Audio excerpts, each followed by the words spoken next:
La noche del 10 al 11 de mayo, el presidente ruso Vladimir Putin propuso a Ucrania retomar las negociaciones directas sin condiciones previas, con el objetivo de llegar a una posible solución al conflicto ucraniano. Son las primeras conversaciones que se realizan entre Ucrania y entre Rusia desde que en aquel momento se viera trunco el proceso de negociación del año 2022. En este momento hay que decir que están en la reunión con la participación de Turquía, porque esto es en Estambul, y ya empezaron estas negociaciones justamente con un inicio, en este caso, del discurso del ministro de Exteriores de Turquía, Hakan Fidan, que inició, y después de eso comenzaron entonces los diálogos históricos. En este caso nos vamos a conversar sobre este tema. Le agradecemos enormemente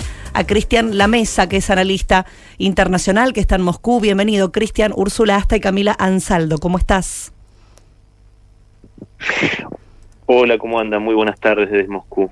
Muy buenas tardes. Muchísimas gracias, Cristian, por atendernos. ¿Qué primera reflexión haces sobre estas conversaciones que está habiendo en este momento en Estambul, en Turquía, entre Rusia y entre Ucrania? Bueno, en primer lugar, que es creo que una jugada muy inteligente del presidente Vladimir Putin, cuando frente a la presión absurda por parte de Zelensky y de sus patrocinadores europeos para esa también absurda tregua de 30 días, hace esta propuesta justamente para hacer unas conversaciones que conduzcan a la paz de forma seria, una paz duradera, una paz que atienda los conflictos de fondo que llevaron esta situación, y de una forma, repito, con la mayor seriedad. Con esa medida, el presidente Putin desarticula de alguna manera esta estrategia de los globalistas europeos, pero sinceramente yo no soy demasiado optimista en tanto y en cuanto estas conversaciones puedan llegar a un buen término, porque sin duda hay una actitud por parte de Kiev y, repito una vez más, de sus patrocinadores europeos, de seguir con la guerra. No tienen ninguna intención real de llegar a la paz, y esto siempre, por supuesto, que va en contra de los intereses de Ucrania, porque como dijo muy bien María Zaharova, la vocera del Ministerio de Relaciones Exteriores rusos, sí, cada vez que Kiev da la espalda a las propuestas de paz de Rusia, se va volviendo cada vez más chica, y las condiciones que se planteaban en el acuerdo abortado en 2022, que fue esto destruido, ya había hasta un borrador firmado. Esto fue destruido por el premier británico Boris Johnson por aquel entonces, y eran sumamente ventajosas para Ucrania respecto a la situación actual. Entonces, por supuesto que la obstinación y la estupidez del régimen de Kiev y de sus patrocinadores me hacen creer que no va a haber por lo menos en esta instancia, mientras Zelensky esté al frente ilegítimamente del gobierno de Ucrania, no va a haber una real voluntad de llegar a la paz. ¿Qué tal, Cristian? Buenas tardes. Camila te saluda. ¿Y qué es lo que alegan por parte de Ucrania? A ver, por lo que tengo entendido, hace apenas minutos ya se confirmó que estas conversaciones han sido abandonadas, que no se arribó a ningún tipo de acuerdo después de 2 horas de conversaciones, que es un tiempo magro, hay que decirlo, y tan solo por el hecho de que Kiev plantea una situación totalmente fantasiosa en la cual no quiere admitir lo que le plantea Rusia, que es ni más ni menos, entre otras cosas, que el reconocimiento de las 5 regiones que ya son parte de Rusia como territorio soberano de la Federación. Por supuesto que Rusia no va a dar la espalda a los ciudadanos de estas regiones que eligieron soberanamente mediante un referéndum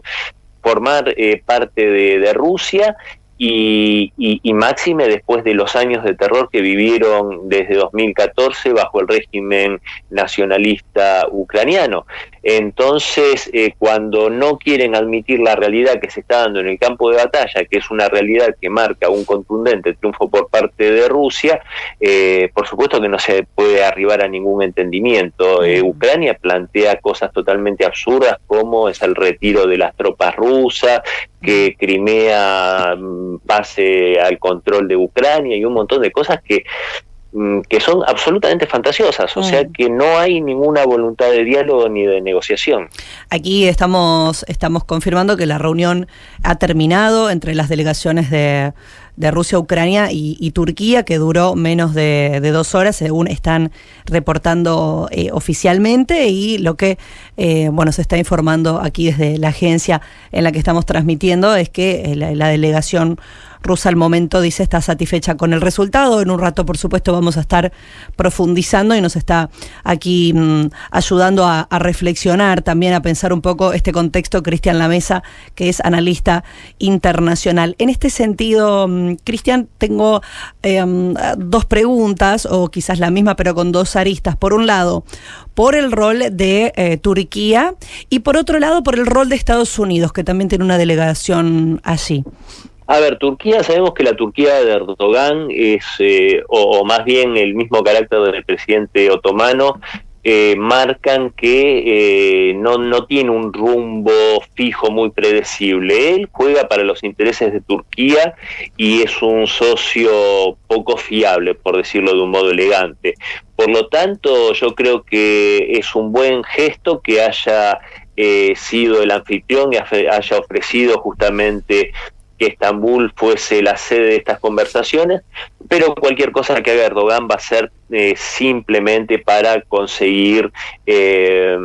una influencia geopolítica para su país y para el proyecto de este neo-otomanismo que pretende. Porque también tiene esa posición en la cual sigue sosteniendo que Crimea tiene que seguir en soberanía ucraniana, cosa que por supuesto no solo que es una fantasía que da la espalda a la misma historia de Crimea, sino que también es un asunto que no tiene absolutamente nada que ver con la propia Turquía como para que él se meta en esto. Y de acuerdo a los Estados Unidos, yo lo vengo sosteniendo desde la misma campaña presidencial e incluso desde antes, que Donald Trump tiene una auténtica y sincera voluntad de contribuir a la paz. Yo creo que aparte hay intereses geopolíticos, hay intereses que tienen que ver con el enfrentamiento contra el globalismo,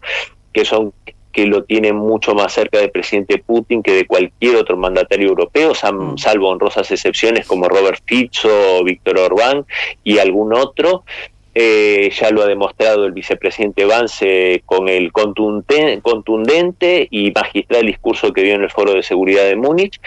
Entonces yo creo que la voluntad de Trump es sincera de contribuir a la paz, entiende, y esto ha sido reflejado por las mismas declaraciones de su enviado personal Steve Witkoff respecto a la solución para el tema de Ucrania, que es, entre otras cosas, ni más ni menos que lo que decía hace un momento, reconocer la situación real en el campo de batalla y los 5 nuevos territorios de Rusia. Lo que sí considero es que Donald Trump tiene que, esto lo vengo diciendo en varias intervenciones en otros medios internacionales, me parece a mí que tiene que mostrar una contundencia mucho más fuerte en sus decisiones y en su posición con sus entre comillas socios europeos, porque hoy esta Europa globalista, decadente, representada por Macron, por Starmer, por Merkel, es el principal escollo para la paz y para los intereses de los Estados Unidos, representados por la agenda de Donald Trump, y aparte son enemigos personales del republicano, así que yo creo que en ese sentido la mejor contribución que puede hacer Trump es tomar medidas de presión mucho más contundentes para con Bruselas y Europa. En este sentido, dentro de las reuniones que tuvieron lugar en Estambul en las últimas horas, porque ya bueno, desde ayer la delegación rusa esperaba a la ucraniana y como decíamos, bueno, por supuesto está la de Estados Unidos y naturalmente la de Turquía. Hubo una reunión entre Estados Unidos, Ucrania y Turquía previamente y lo que se conoce justamente es que el secretario de Estado Marco Rubio habló incluso después con los consejeros de seguridad nacional, en este caso de Reino Unido, Francia, Alemania, algunos de los países que estás mencionando. ¿Qué información existe al respecto? Y en última instancia, ¿cuál es el lugar que tienen, si es que lo tienen, para esto que estamos conversando, Cristian?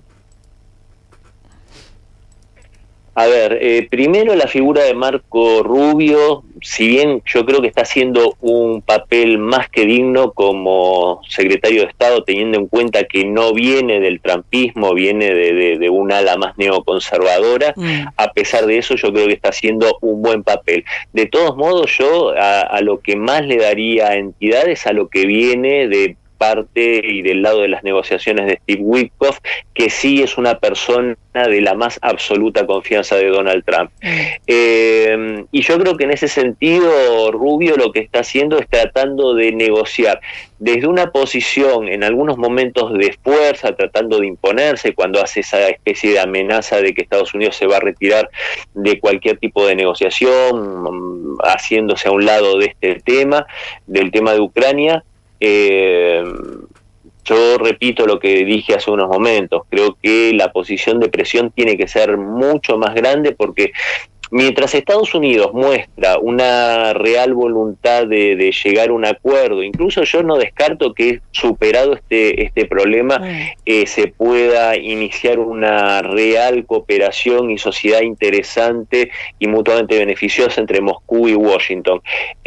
Pero dicho esto, mientras Washington muestra esta voluntad, por el otro lado está Macron hablando de distribuir armas nucleares por toda Europa en una amenaza totalmente descarada para con Rusia. Entonces, realmente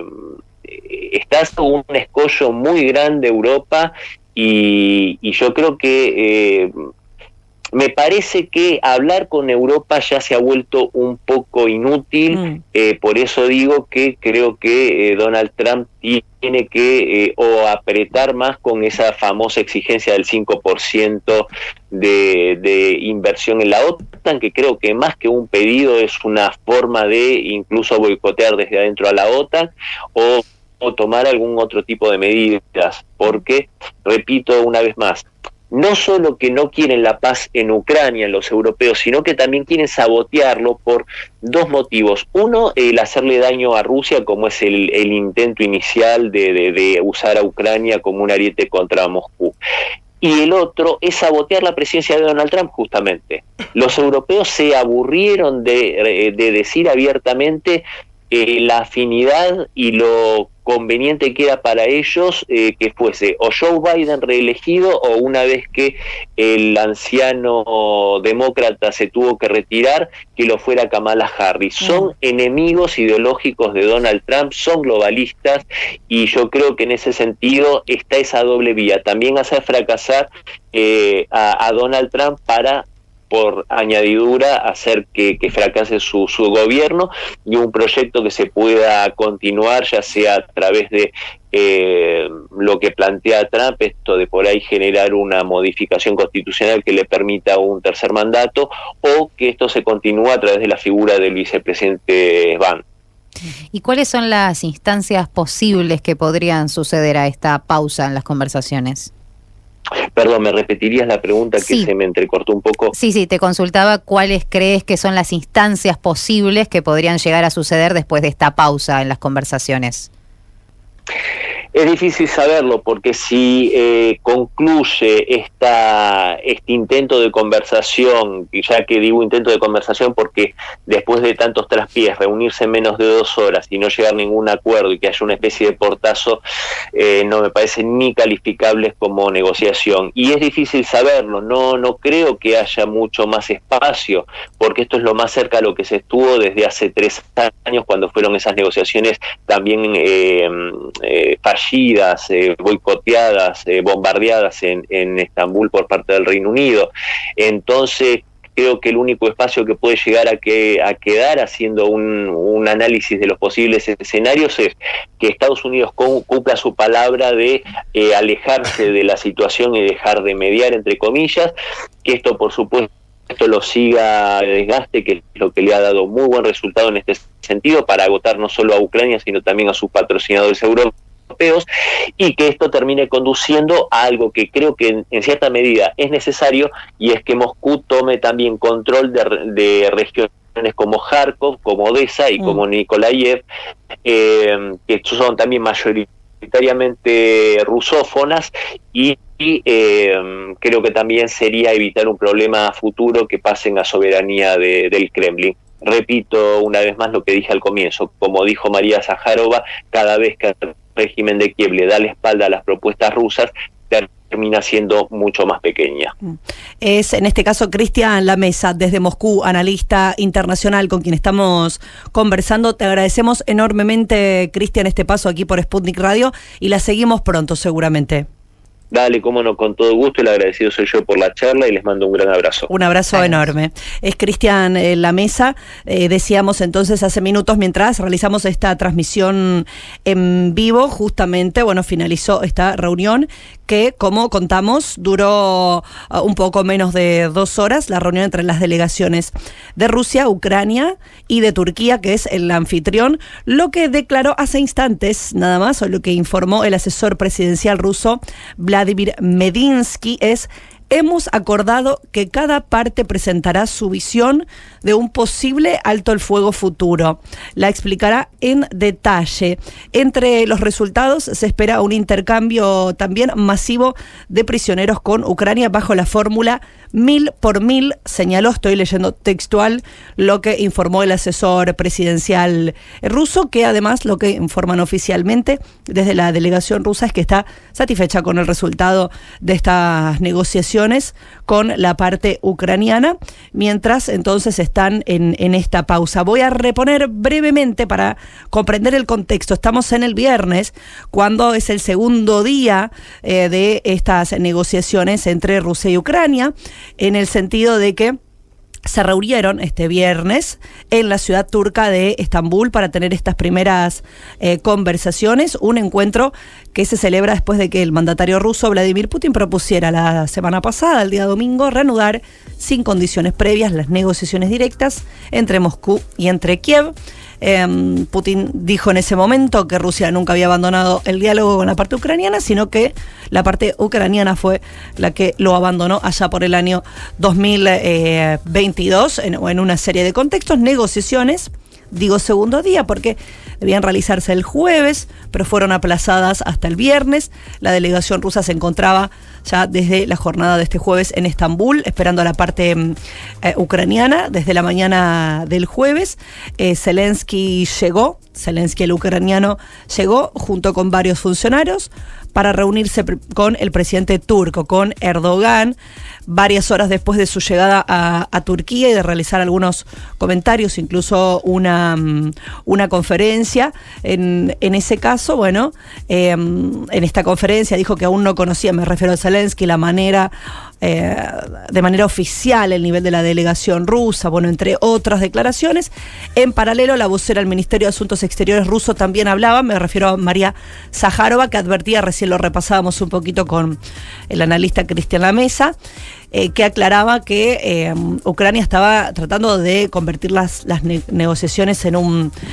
show, y también se refería justamente a las posiciones controvertidas de otros países. Bueno, finalmente entonces se llevaron adelante estas conversaciones. Vamos a seguir profundizando, naturalmente, toda la información que tengamos a partir de este momento.